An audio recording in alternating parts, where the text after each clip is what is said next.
오늘 본문 내용을 보면 이튿날 산에서 내려오셨다 그랬는데 혹시 무슨 산인지 아십니까? 그건 바로 앞부분에 이제 그 내용이 나왔었겠죠. 그건 바로 변화산이었습니다. 그림 하나 보여드리면 바로 이런 산이었죠. 그래서 베드로, 야고보, 요한이 예수님의 기도하시는 그 모습을 보았는데 그 옆에 모세와 엘리야도 함께 있는 그러한 모습을 보면서 베드로가 이제 이야기를 하죠. 초막셋을 짓고 하나는 주를 위하여, 하나는 모세를 위하여, 하나는 엘리야를 위해서 지었으면 좋겠습니다.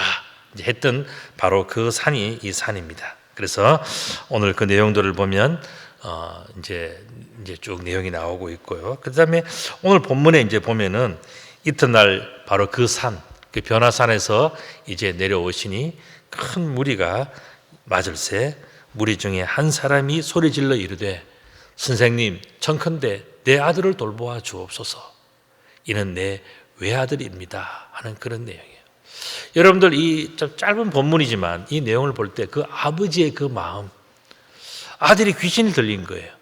그러니까 그 아버지의 마음은 세상의 그 무엇보다도 다른 거 다 필요 없고 이 아들이 제발 건강했으면 좋겠다. 그 한 가지 장애 있습니다.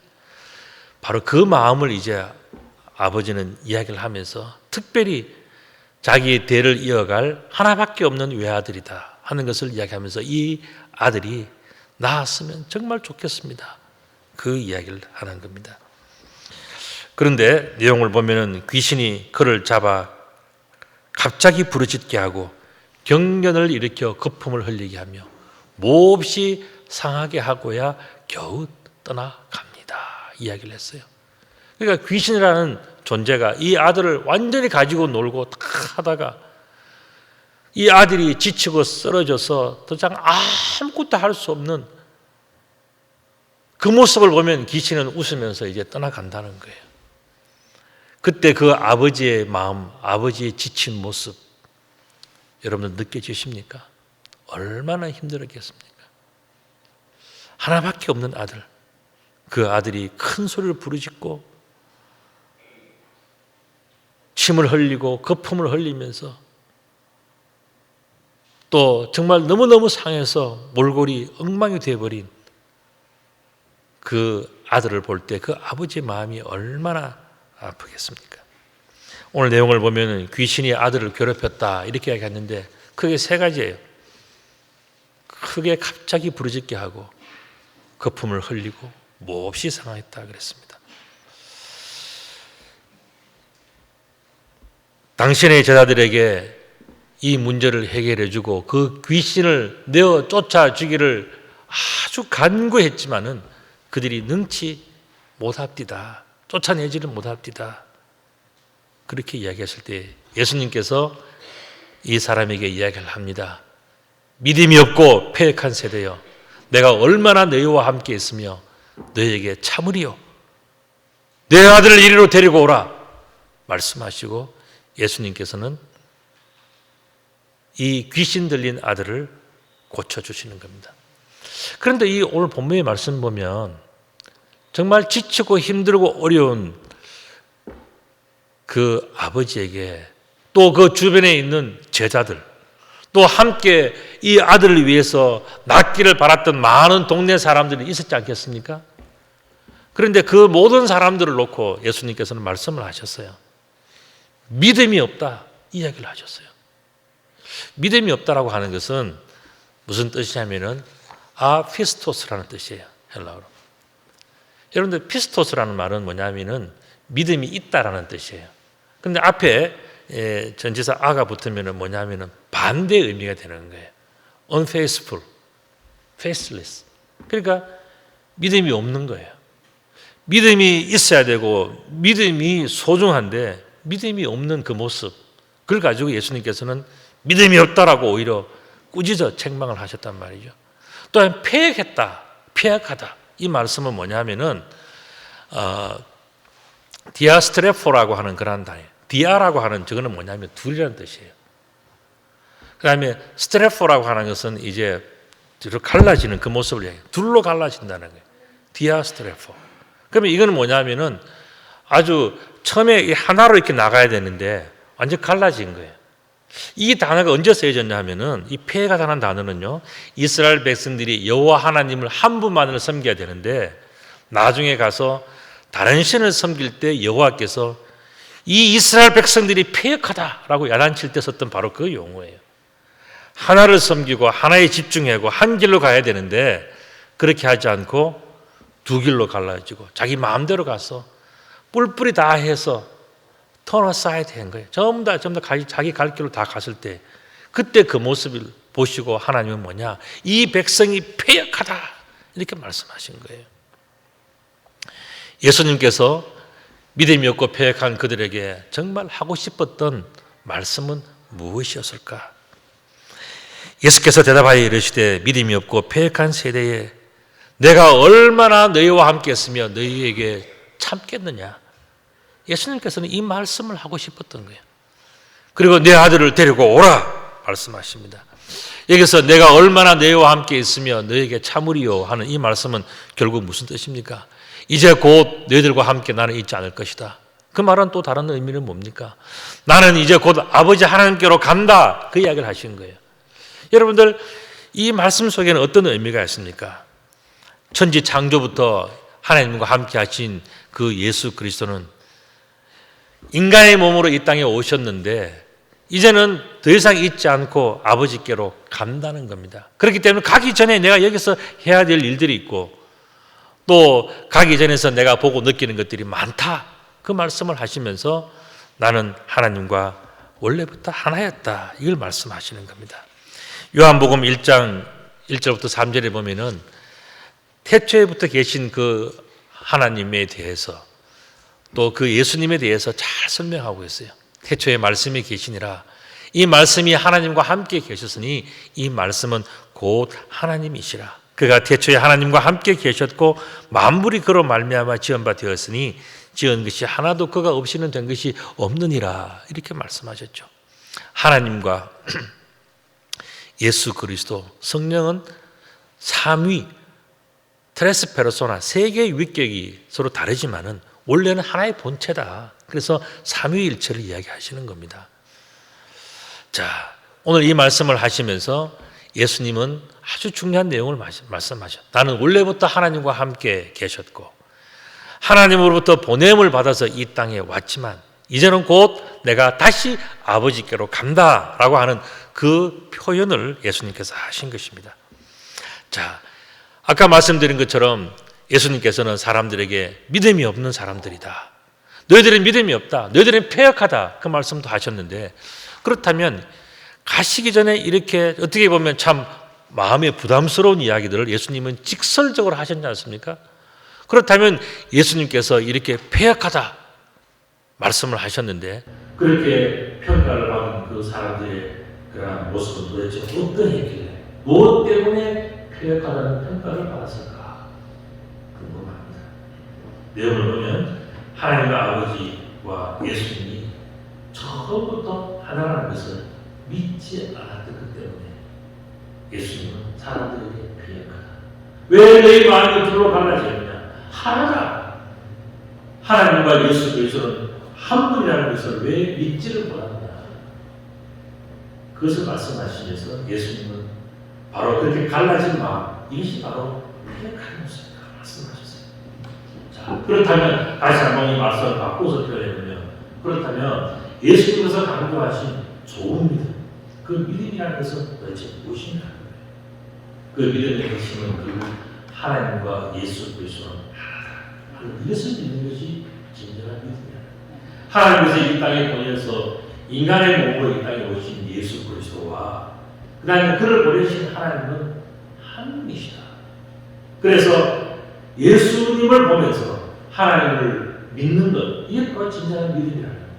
예수님을 보면서 이 땅에 오신 예수님은 하나님께서 인간의 몸으로 우리들에게 나타내 보여주신 성육신 하신 하나님의 것을 믿는 것, 이게 바로 소중한데 사람들은 그렇게 믿지 않는다. 전부 다 예수님은 요셉의 아들이고 나사렛에서 태어난 한 사람이고 저저 똑똑하고 젊고 잘생기고 말 잘하는 사람 정도로 생각하는 그런 많은 사람들이 있었기 때문에 예수님은 이게 참 중요한데 왜 사람들은 모를까? 하나님과 하나님의 보내신 자 예수 그리스도는 하나다 하는 것을 알아야 된다고 말씀하셨어요. 예수님께서 아버지와 아들이 하나님을 그래서 아주 직접 예수님께서 입증을 하기 시작하셨습니다. 그게 바로 41절에 나오는 내용인데 예수께서 대답하여 이르시되 믿음이 없고 패역한 자여 내가 얼마나 너희와 함께 있으며 너희에게 참으리요 하면서 이번에는 내 아들을 이리로 데리고 오라 이런 말씀을 하죠. 자, 이제 데리고 오라고 말씀하셨을 때는 예수님이 어떤 생각이 드셨을까요?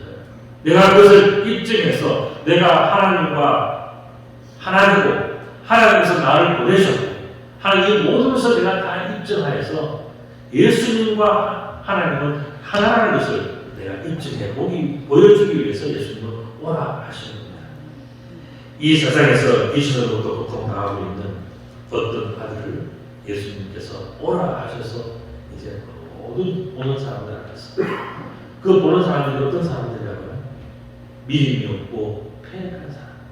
그 사람들 앞에서 예수님은 이제 하나님의 뜻이 무엇인지 믿음이 무엇인지 그것을 보여주기 시작하시는 것입니다. 세상의 귀신들 때문에 고통을 받고 있는 이 아들의 모습을 다 설명하고 보여주시면서 하나님 아버지의 마음을 예수님은 나타내기 시작하시는 것입니다. 자, 그렇다면 하나님 아버지의 마음, 드러나는 하나님의 마음은 도대체 어떤 것인가? 하나님이 보여주시는 그 모습은 도대체 뭔가? 그 핵심이 뭔가 하는 거예요. 그게 바로 요한복음 5장 23절에 잘 나타나 있습니다. 왜냐하면 이는 모든 사람으로 아버지를 공경하는 것 같이 아들을 공경하는 것입니다. 그게 아버지의 마음이라.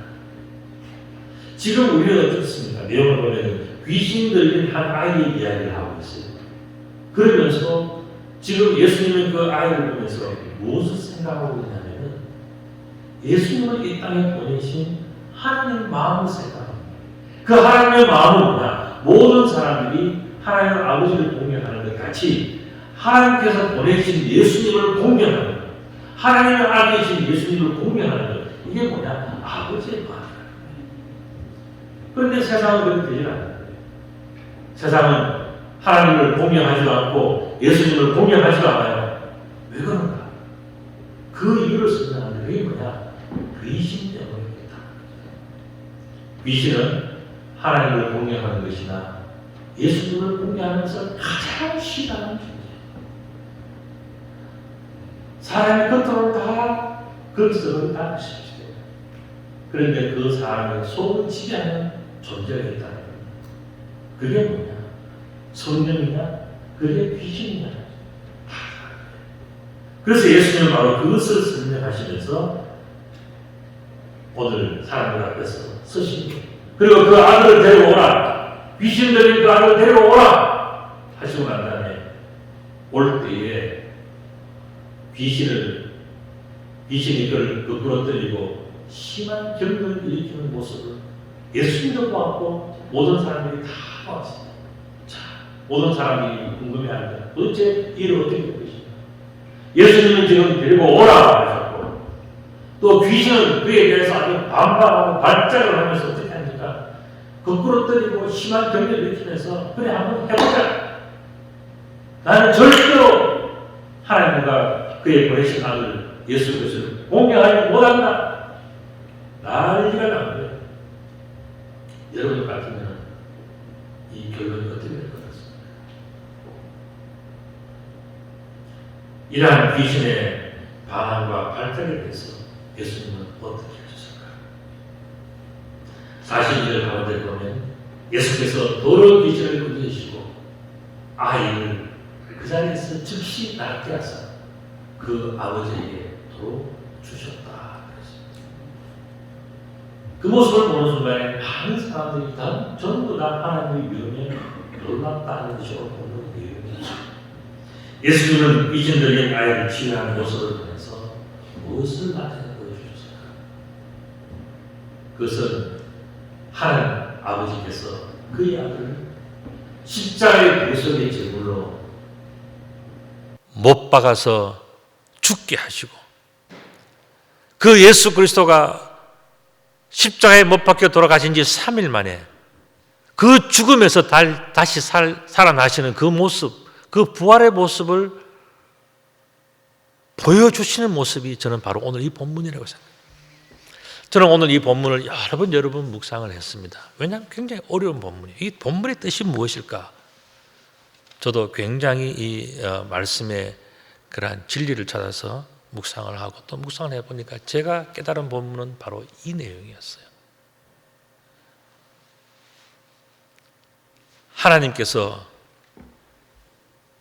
인간을 만나시기 위해서 인간의 몸으로 이 땅에 오셨는데, 그래서 인간의 몸으로 태어나셨는데 세상에 와서 보니까요, 어떻게 되었습니까?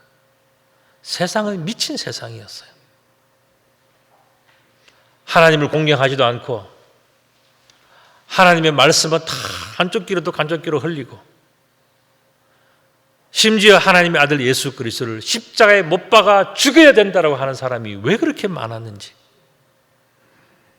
그 양손에는 쇠못을 받고 또 두 발에도 못을 받고 그것도 모자라서 창으로 찌르면서 빨리 죽어라, 빨리 죽어라 하는 이 사람들의 모습이 여러분들은 무엇이라고 생각하십니까? 귀신에 뒤집힌 사람들이에요. 하나님을 섬기는 모습을 찾아볼 수가 없어요. 하나님을 공경한다 할 수가 없어요. 그들은 하나님에 이끌리는 사람들이 아니라 귀신에 이끌려 살아가는 사람들이에요. 그래서 하나님께서 이 땅에 오셨지만 하나님을 완전히 죽이고 짓밟고 침을 뱉고 가시멜리완을 세우고 회초리를 때리고 이 하는 모습들이 뭐겠습니까? 그게 바로 귀신에 사로잡힌 모습들이에요. 하나님은 예수 그리스도를 십자가의 대속의 제물로 삼으시지만 그 누구도 그것에 대해서 감사하는 사람도 없고 감격하는 사람도 없고 하나님의 마음이 뭔지를 묻는 사람도 없는 그 수많은 사람들을 보면서 그들은 믿음이 없는 사람들이고 패역한 백성들이다. 하나님 바로 그 말씀을 하시는 겁니다.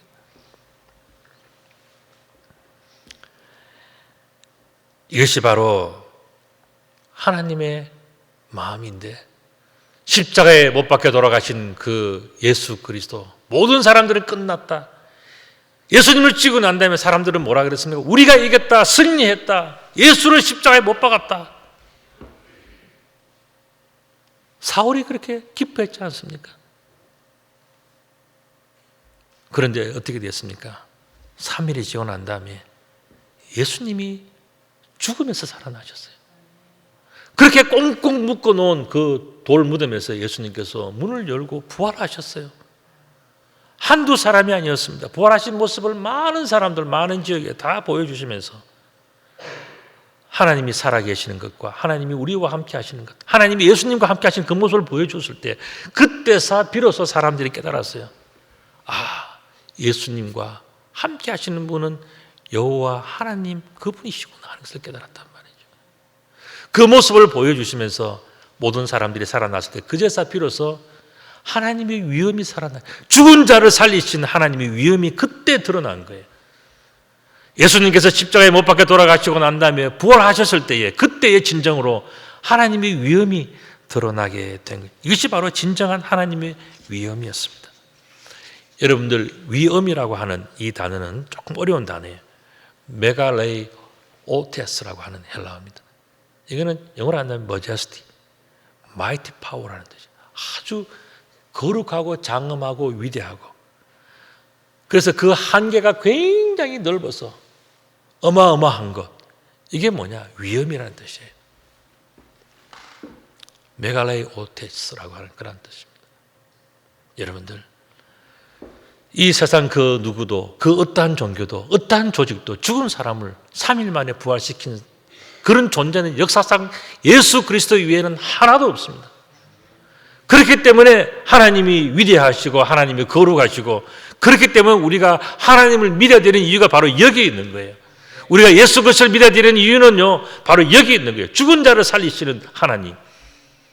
하나님께서 인정했습니다. 예수 그리스도 이외에는 그 누구에게도 구원이 없다 그랬습니다. 그래서 예수 그리스도를 믿어야 되는 이유가 바로 여기 있는 거예요.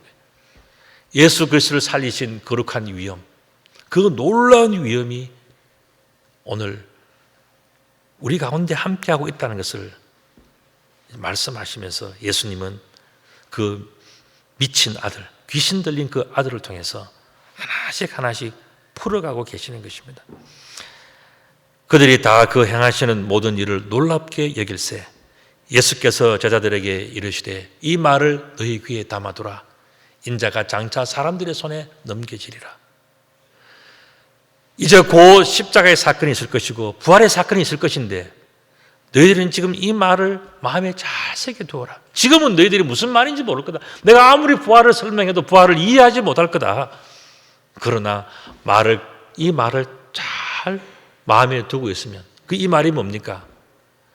내가 장차 아버지께로 간다라고 하는 그 말 아니겠습니까? 그 말을 잘 귀담아 두고 있어 봐라. 정말 그렇게 되는지 한번 귀담아 두고 있어 봐라. 그렇게 말씀하셨어요. 여러분들 아까 우리 내용을 볼 때 공경하지 않는 자들의 그러한 괴롭힘, 또 다른 표현을 한다면은 귀신의 괴롭힘으로 인해서 어려움을 당하는 모습들이 있지 않습니까? 그게 보면 크게 세 가지였어요. 갑자기 부르짖게 하는 것, 그리고 거품을 흘리는 것, 그리고 몹시 상하는 그 세 가지였어요. 제가 그림을 하나 보여드리겠습니다. 이게 뭐냐면 예수님께서 십자가에 못 박혀 돌아가신 바로 그 세 개의 십자가 그림입니다. 이 그림을 보시면서 여러분들 뭘 느끼시나요? 이 그림 속에는요, 귀신 들렸 그 아들의 그 비참한 모습이 다 들어있어요. 마태복음 27장 47절과 50절의 말씀 보면 여러분 잘 아시는 내용이죠. 거기 있었던 자 중에 어떤 이들이 듣고 가로되 이 사람이 엘리야를 부른다 이야기했어요. 왜 그렇습니까? 예수님께서 엘리 엘리 라마 사박다니 하면서 나의 하나님 나의 하나님 어찌하여 나를 버리시나이까. 엘리라는 건 나의 하나님이라는 뜻이에요. 그리고 또한 예수께서 다시 크게 소리 지르시고 영혼이 떠나니라. 이건 나중에 예수님께서 십자가에 못 박혀 돌아가시는 바로 그 장면이에요. 그 장면을 예수님께서는 미리 말씀하시면서 봐라, 지금 이 귀신 들린 아이도 크게 소리 부르고 그렇게 고통스러워했지 않느냐. 나도 아버지께로 갈 때에 그렇게 부르짖는 날이 올 것이다. 너희들이 지금 내가 하는 말을 마음속에 잘 새겨두어라. 그 말씀하신 거예요. 두 번째는 뭡니까? 제가 어려워서 표준 세번역으로 좀 쉽게 표현을 해드리는데 요한복음 19장 34절에 보면 그러나 병사들 가운데 창으로 그 옆구리를 찌르니 곧 피와 물이 흘러나왔다 그랬어요. 아까 우리 본문에서 뭐라 그랬습니까? 이 귀신 들린 아이의 입에서 거품이 흘러나왔지 않습니까? 이 추한 세상, 귀신이 지배하는 이 세상 속에서 하나님의 아들은 인간의 몸으로 그렇게 태어났지만 눌리고 짓밟히고 얻어맞고 피를 흘리고 찔리고 상하고 박혀서 가서 예수님은 정말 거품을 흘리듯이 피를 흘리고 물을 흘리셨어요. 내가 이런 일을 당할 것이라고 하는 그 예언을 예수님께서 하고 계시는 거예요. 그 아이의 모습을 보면서 저 아이가 귀신에 들려서 그렇게 되는 것처럼 나도 그렇게 될 텐데 예수님은 지금 그 예언을 하고 계시는 거예요. 세 번째가 뭡니까? 이사야서 53장 5절의 말씀 보면 그가 찔리면 우리의 허물을 인하며 그가 상하면 우리의 죄악을 인하미라. 예수님께서 많이 상하신다는 거예요. 찔리고 박히고 찢어지고 매맞고 침뱉음을 당하고 가시면류관을 쓰고 조롱을 당하면서 십자가를 지면서 그 모든 상함이 한꺼번에 몰아치는 거예요. 그 무거운 십자가를 지고 가면서 계속 얻어맞으면서 피를 흘릴 때 그 몸 얼마나 상하고 그 몸과 마음과 영혼이 얼마나 상했어요. 죄가 없는 예수님을 죄가 있는 사람들이 때리고 막 그렇게 하면서도 희희낙낙하는 그 모습 보면서 예수님은 마음속에 얼마나 많이 상했을까요? 여러분들은 조그만 일만 뭐 하나 상해도요, 밥도 안 먹고 잠도 안 자고 뭐 난리를 나는데, 예수님은 엄청난 일을 당하셨을 때 그때 그 상함이 얼마나 컸겠습니까? 채찍에 맞고 징계를 받고 눈물을 흘리면서 그 모든 상함을 견디셨던 것이 바로 예수님 아니겠습니까? 오늘 본문 속에서 예수님께서 일관되게 강조하는 내용이 있어요. 그게 무엇이겠습니까? 그것은 바로 인자가 사람들의 손에 넘겨지리라 하는 것입니다. 하나님의 아들로 이 땅에 오셔서 예수님도 어릴 때는 참 행복하게 살았어요. 많은 사람들 앞에서 사랑받고 칭찬받고 그 키가 커가면서 사람들 앞에 또 그 지혜가 커가면서 사람들 앞에서 얼마나 사랑받고 존경받고 예수님이 가는 곳마다 사람들이 다 기뻐하는 모습들이 넘쳐났단 말이죠. 그러나 귀신이 예수님을 덮치기 시작했을 때 그때가 언제였습니까? 예수님께서 복음을 전하기 시작할 때서부터 귀신들은 난리를 치고 예수님이 그 모든 것을 막았어요. 예수님이 하나님을 공경하지 못하도록, 예수님이 하나님께 예배하지 못하도록, 예수님이 천국의 복음을 전하지 못하도록 난리를 친 것이 뭡니까? 그게 바로 귀신들 아닙니까? 귀신이 다른 존재가 아니라 그랬지 않습니까? 제가 하나님을 공경하지 않는 것, 그게 바로 귀신의 특징이에요. 예수님은 귀신 들린 아이의 모습을 보고 이게 바로 세상이구나, 이게 바로 귀신이 역사하는 모습이구나, 예수님은 생각하신 거예요. 그리고 그 난리치는 그 모습의 그 아이를 보면서 데리고 와서 어떻게 하십니까? 그 아이를 낫게 해주셨죠. 깨끗하게 해주셨습니다. 더 이상 귀신이 그 아이를 가지고 놀지 못하도록 예수님께서는 다 정리해버렸지 않습니까? 예수님의 십자가 사건과 부활이 여러분들은 무엇이라고 생각하십니까? 그것은 바로 하나님 아들 예수님께서 이 땅에 오셨는데 세상에 있는 하나님을 공경하지 않는 수많은 귀신들이 예수님을 찌르고 때리고 침뱉고 벗기고 조롱하고 다 했지 않습니까? 이건 미친 짓이에요. 이거는 귀신에 미친 짓이에요. 이거는. 그런 모든 일들을 다 겪고 난 다음에 아버지는 어떻게 하셨습니까? 심지어 십자가에 못 박혀 죽는 것은 최고의 그러한 미친 짓이었단 말이죠. 하나님의 아들을 못 박았으니까 그 미친 짓을 다 보시고 다 겪고 난 다음에 하나님 아버지는 그의 아들 예수님을 어떻게 하셨습니까? 죽음에서 부활시켜 내심으로 말미암아서 이가 내 진정한 사랑하는 아들이라는 것을 입증하지 않았습니까? 그게 바로 아버지의 사랑이에요. 그게 바로 참지 못하는 아버지의 사랑이에요. 아들을 그 고통 가운데서 온전히 건져내고 싶어하는 그 아버지의 사랑이 이 본문 속에 들어있다. 이 미친 아들, 그 안타까워하는 그 아버지의 모습을 보면서 내가 당할 앞으로의 십자가의 고난, 그리고 그것을 건져내시는 아버지, 예수님은 그걸 믿은 거예요. 내가 십자가에 못 박혀 돌아가더라도 나의 아버지 하나님께서 나를 건지실 것이라는 것을 믿고 계셨기 때문에 예수님은 사람들에게 뭘 얘기하세요? 믿어야 된다. 믿지 않는 것이 뭐냐? 패역한 것이다. 그걸 말씀하신 거예요. 그래서 그 믿음이 그렇게 중요한 겁니다. 예수님은 사람들에게 믿지 않는 것과 패역한 것을 꾸짖으셨어요. 그게 바로 그냥 사람들의 생각과 판단이 아니라 뒤에서 뭐가 조정한다고요? 귀신이 가지고 노는 그 일에 사람들이 놀아나는 것이기 때문에 이거는 하나님을 공경하는 것이 아니라 사람들이 귀신에 끌려가는 것이기 때문에 예수님은 야단치시면서 그러므로 믿음을 가져야 된다. 믿음을 회복해야 된다. 믿음이 소중하다. 그 말씀을 해 주신 것입니다. 이렇게 볼 때 하나님 아버지께서는 그 아들 예수 그리스도가 얼마나 소중한지를 설명하시면서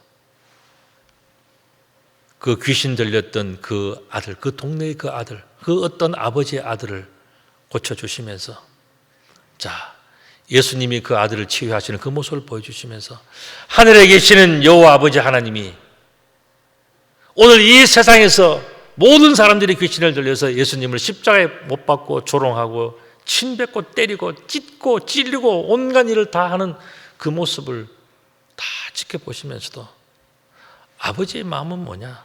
온 동네 사람들이 다 욕한다 할지라도 이 아들이 다시 건강해지는 것, 다시 행복해지는 것, 다시 예전처럼 아버지의 정말 행복한 자녀, 사랑스러운 자녀로 회복되는 것, 이게 아버지의 마음인 거죠. 그래서 예수님, 십자가에 못 박히신 그 예수님을 다시 회복시키시고 치유하시는 것처럼 하나님 아버지는 상처받은 그 자녀가 온전히 치유되기를 간절히 원하신다는 것을 설명해 주고 있는 본문이라고 저는 그렇게 생각합니다. 하나님 아버지의 사랑은 상처받은 그의 자녀가 온전히 치유가 되어서 아버지와 다시 함께 하기를 간절히 원하시는 것이 아버지의 마음이에요. 십자가에 못 박혀서 장사되고 난 다음에 그냥 무덤 속에서 썩어져가는 그것이 아버지의 뜻이 아니라 아버지는 뭐라고요? 태초에 천지를 함께 창조하실 때 함께 일했던 그 사랑하는 아들 예수님, 그 예수님을 죽음이라고 하는 그 엄청난 절벽 속에서도 건져내어서 아버지와 함께하고 하나님과 함께하는 것이 뭐냐? 그게 아버지의 소원이고 아버지의 바람이라는 것입니다. 하나님을 공경한다는 것은 무엇입니까? 그것은 바로 우리가 나음을 입었다는 참된 증거예요. 여러분들, 우리가 이 자리에 주일날 와서 앉아 계시지 않습니까? 이거는요, 보통 일이 아니에요. 이거는 뭐냐 하면은, 이거는 뭐냐 하면은, 우리가 예전에는요, 하나님을 알지 못하던 우리들이 미친 것처럼 살았은 거예요. 하나님을 공경하는 것은 뭐 둘째, 셋째 그냥 관심도 없고 세상에서 내가 어떻게 행복할까, 무엇을 먹을까, 무엇을 입을까, 어떻게 하면 내가 정말 내 마음대로 살아갈까에 아주 미쳐있던 것이 뭐냐? 그게 바로 귀신 들렸던 모습이에요. 원래 하나님은 우리를 그렇게 만들지는 않았어요. 그런데 어느 순간에 귀신이 덮치니까 그렇게 되어버린 거예요. 그대로 뒀다면 우리는 인생은 끝났을 거예요. 그런데 어떻게 됐습니까? 하나님이 예수님을 보내주셔서 우리를 고쳐주셨잖아요.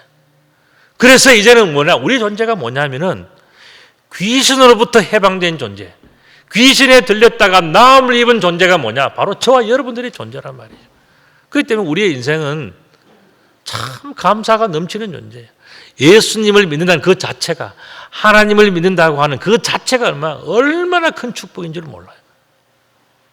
오늘 한번 바꾸어 생각해 보십시다. 이 동네에 있는 이 귀신 들렸던 아들이 이제 자기를 고쳐준 예수님을 만났을 때에 그 눈빛과 그 생각과 그 모든 것들이 얼마나 특별했겠습니까? 예수님을 보면서 나를 고쳐주시고 나를 살려주신 그 예수님, 그분에 대해서 내가 충성과 사랑을 다하고 싶다는 그런 마음이 있지 않겠습니까? 바로 그 마음을 예수님께서 말씀하시는 거예요. 십자가에 못 박혀 돌아가신 예수님께서 천국에서 하나님을 만났을 때에 그때 그 하나님에 대한 감사와 기쁨이 특별하지 않겠습니까? 그것처럼 우리가 예수를 믿는다고 하는 것은요, 바로 그런 거예요. 예수님 아니었으면 세상에 미치고 술에 미치고 뭐 돈에 미치고 뭐 이상한 것에 미쳐가지고 다 그렇게 살았을 우리들을 어떻게 했습니까? 예수님을 만나게 해주시고 낫게 해주셔서 치유해 주셨잖아요. 그러면 우리들은 그때서부터 정말 행복하고 감사한 인생을 누리게 되는 거죠. 그 축복을 우리가 받았다는 거예요. 우리가 오늘 하나님을 경배하고 찬송하고 살아간다는 것은 뭡니까? 우리가 바로 그 귀신으로부터 나음을 입었다는 증거예요. 그러니까 예수 믿는다고 하는 것은요, 세상에서 제일 큰 축복 중에 축복이 뭐냐? 예수님을 믿는 축복이에요. 하나님을 공경하고 하나님을 경외하는 축복이 제일 큰 축복이에요. 이 예배자의 축복이 최고의 축복입니다. 그것을 할 수 있다는 것은 아무나 할 수 있는 게 아니에요. 여러분들 주변을 돌아보십시오. 아무나 할 수 있는지. 이거는요, 나음을 입은 사람이 누리는 축복이고 행복이에요. 여러분들이 그러한 축복이 있는 줄로 믿을 수 있기를 바랍니다. 하나님을 공경하는 것이 바로 우리가 이 축복 가운데 있다는 증거예요. 저는 마지막 결론으로 여러분들에게 말씀드립니다. 여러분들은 하나님 아버지의 참지 못하는 사랑을 받고 있는 하나님의 사랑스러운 자녀들이에요. 여러분들이 그것을 알 수 있다면요, 여러분들은 인생을 성공하신 거예요. 신앙도 성공하신 거예요. 여러분들은 믿음이 있는 사람이, 여러분은 절대로 패한 사람들이 아닙니다. 여러분들은 하나님 안에서 정말로 복받은 사람들이에요. 하나님께서 정말 참지 못하는 사랑으로 나의 지난 날을 씻어주시고 나의 과거를 다 던져버리시고 예수님 안에서 새로운 인생, 새로운 축복, 새로운 길을 열어주셨기 때문에 나는 이전 사람이 아니라 나는 새로운 존재다.